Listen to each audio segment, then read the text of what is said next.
Boa noite, pessoal! Que Deus abençoe vocês poderosamente em nome de Jesus. Como que vocês estão? Espero que bem. Como que foi o final de semana de vocês? Espero que tenha sido maravilhoso e abençoado para a glória de Deus. É com muita alegria que eu estou aqui para darmos sequência nas nossas leituras do Evangelho de João para a glória de Deus. Vamos lá? Pega aí a sua Bíblia e abre no Evangelho de João, no capítulo 9, onde nós vamos dar sequência na nossa leitura para a glória de Deus. A cura de um cego de nascença. Enquanto Jesus caminhava, viu um homem cego de nascença. E os seus discípulos perguntaram: Mestre, quem pecou para que este homem nascesse cego? Ele ou os pais dele? Jesus respondeu: Nem ele pecou, nem os pais dele.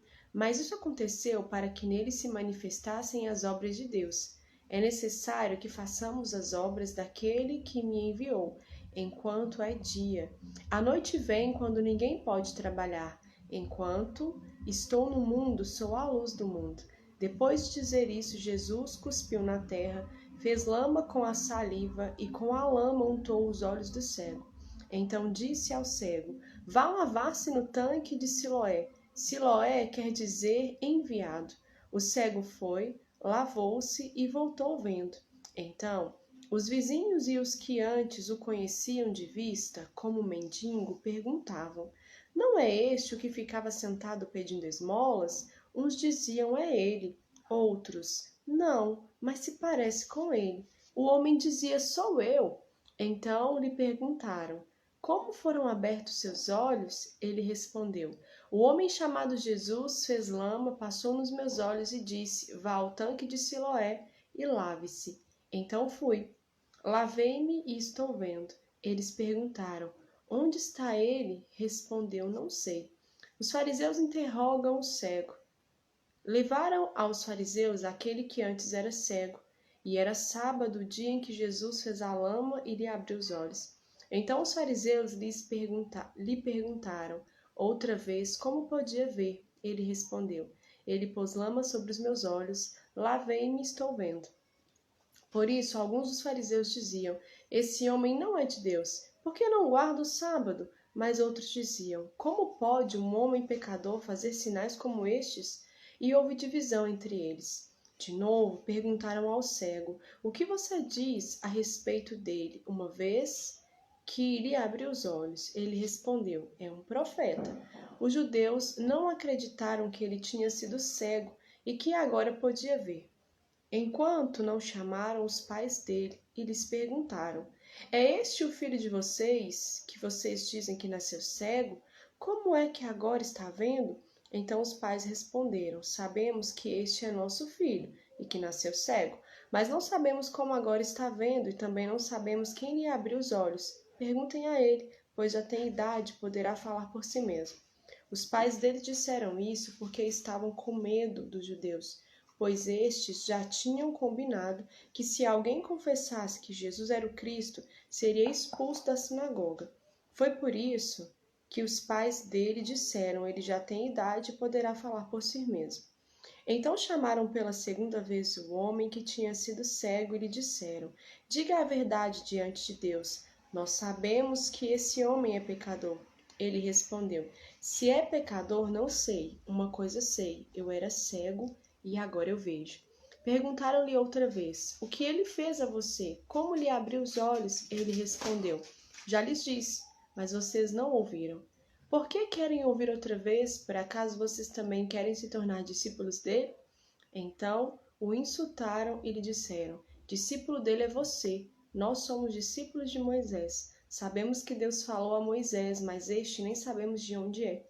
O homem respondeu: É estranho que vocês não saibam de onde ele é, mas ele me abriu os olhos. Sabemos que Deus não atende a pecadores, pelo contrário, se alguém teme a Deus e pratica sua vontade, a este atende.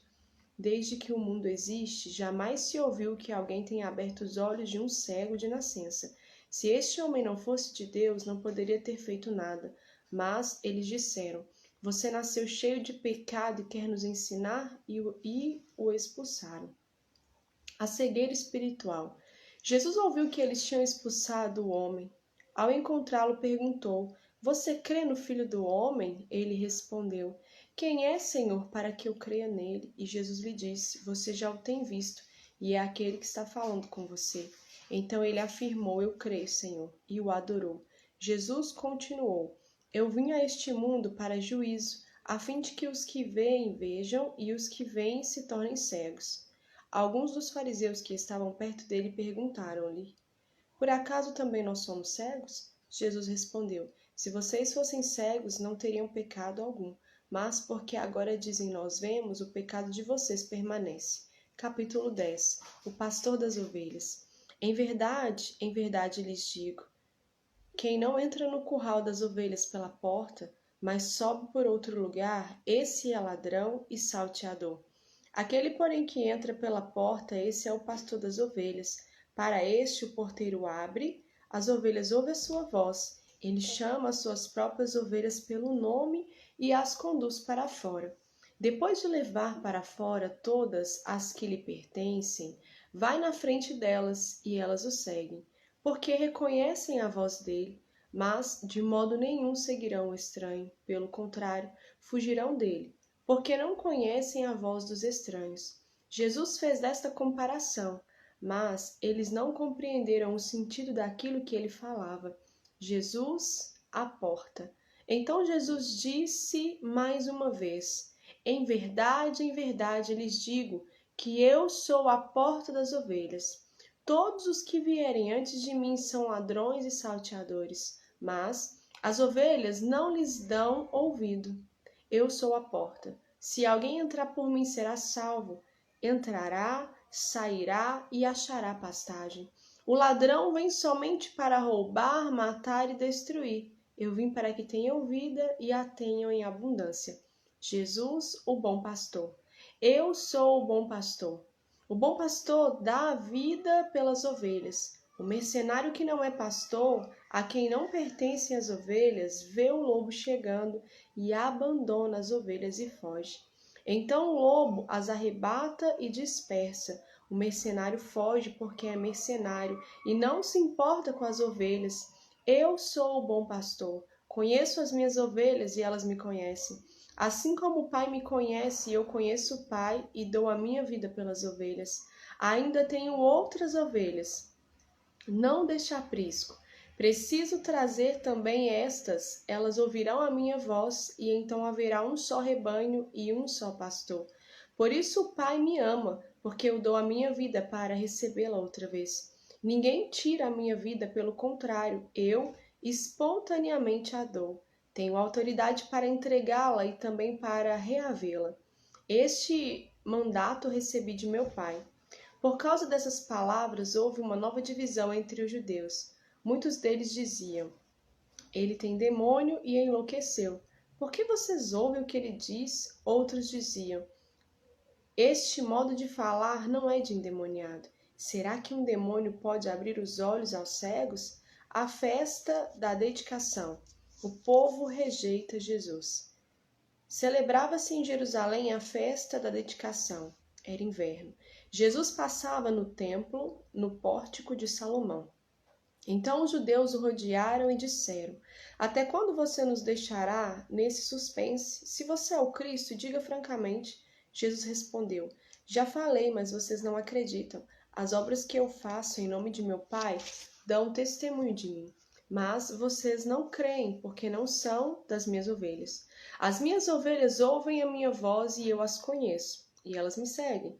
Eu lhes dou a vida eterna, jamais perecerão, e ninguém as arrebatará da minha mão. Aquilo que meu Pai me deu é maior do que tudo, e da mão do Pai ninguém pode arrebatar. Eu e o Pai somos um. Os judeus mais uma vez pegaram pedras com a intenção de apedrejá-lo, mas Jesus lhes disse: Tenho mostrado a vocês muitas obras boas da parte do Pai. Por qual delas querem me apedrejar? Os judeus responderam: Não é por obra boa que queremos apedrejá-lo, e sim por causa da blasfêmia, pois sendo você apenas um homem, está se fazendo de Deus. Jesus disse: Não está escrito na lei de vocês? Eu disse: Vocês são deuses? Se ele chamou deuses aqueles a quem foi dirigida a palavra de Deus, e a Escritura não pode falhar, Então, como vocês dizem que aquele que o Pai santificou e enviou ao mundo está blasfemando? Só porque declarei que sou filho de Deus? Se não faço as obras do meu Pai, não acreditem em mim.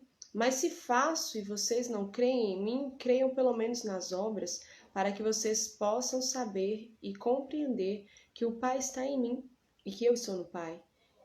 Então tentaram outra vez prendê-lo, mas ele se livrou das mãos deles. Novamente Jesus se retirou para além do Jordão, para o lugar onde João batizava no início, e ali permaneceu, e muitos iam até ele e diziam: João não fez nenhum sinal, mas tudo o que ele disse a respeito deste homem era verdade.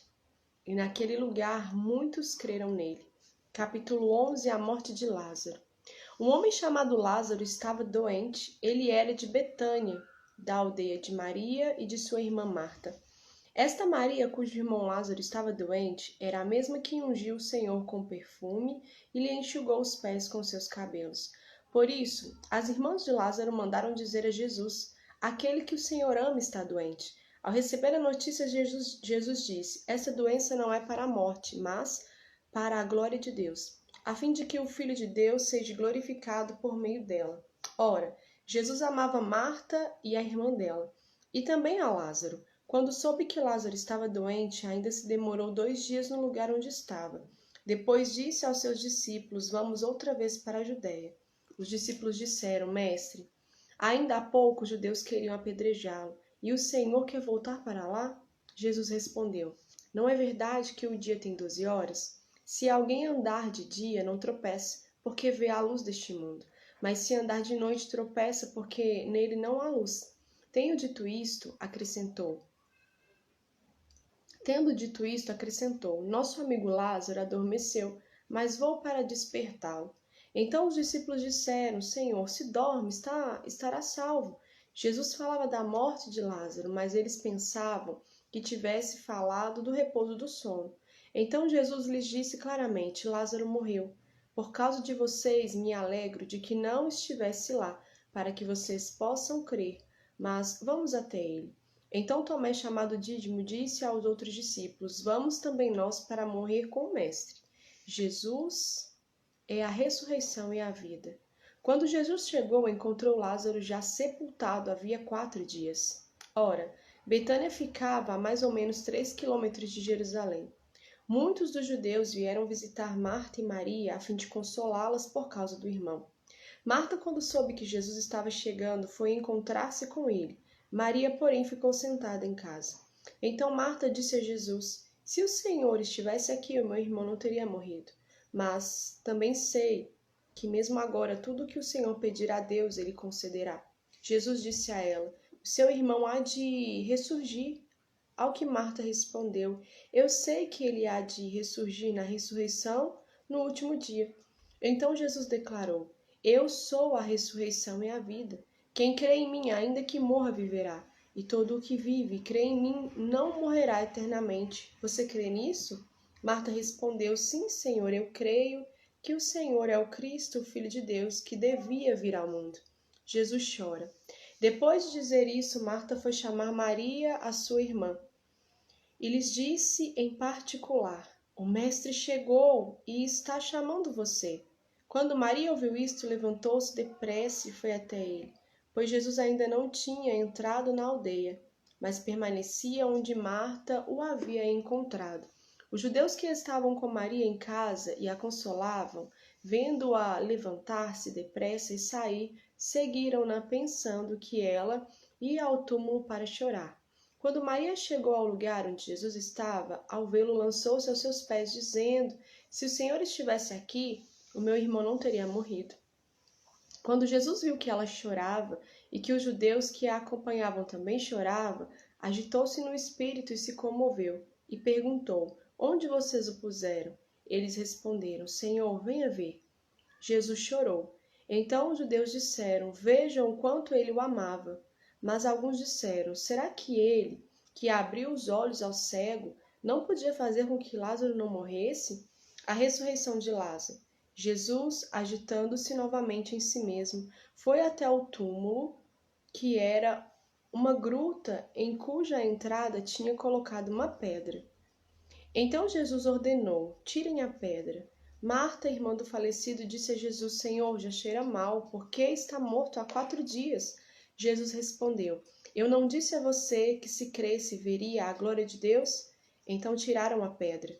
E Jesus, levantando os olhos para o céu, disse: Pai, graças te dou, porque me ouviste. Eu sei que sempre me ouves, mas falei isto por causa da multidão presente, para que creiam que tu me enviaste.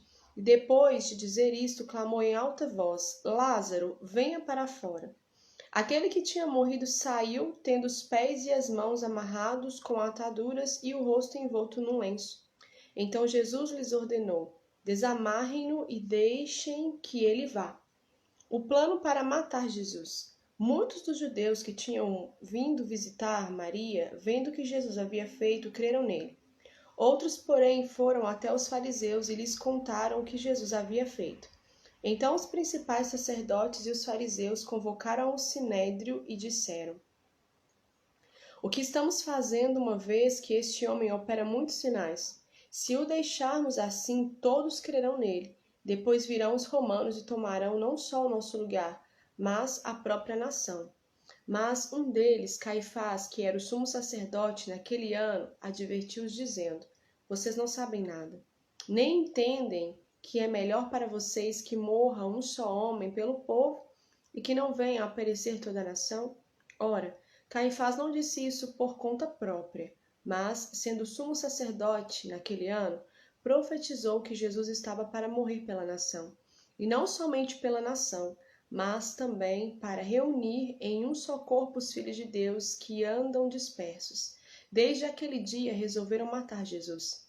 Assim sendo, Jesus já não andava publicamente entre os judeus, mas retirou-se para uma região vizinha ao deserto, para uma cidade chamada Efraim, onde permaneceu com os discípulos. Estava próxima a Páscoa dos judeus, e muitos daquela região foram a Jerusalém antes da Páscoa para se purificar. Lá procuravam Jesus, e estando eles no templo, diziam uns aos outros: O que vocês acham? Ele não virá à festa? Ora, os principais sacerdotes e os fariseus haviam ordenado que, se alguém soubesse onde ele estava, o denunciasse para que pudessem prendê-lo. Que Deus abençoe vocês assim, ó, poderosamente em nome de Jesus. E essa foi mais uma leitura que nós fizemos aqui do Evangelho de João.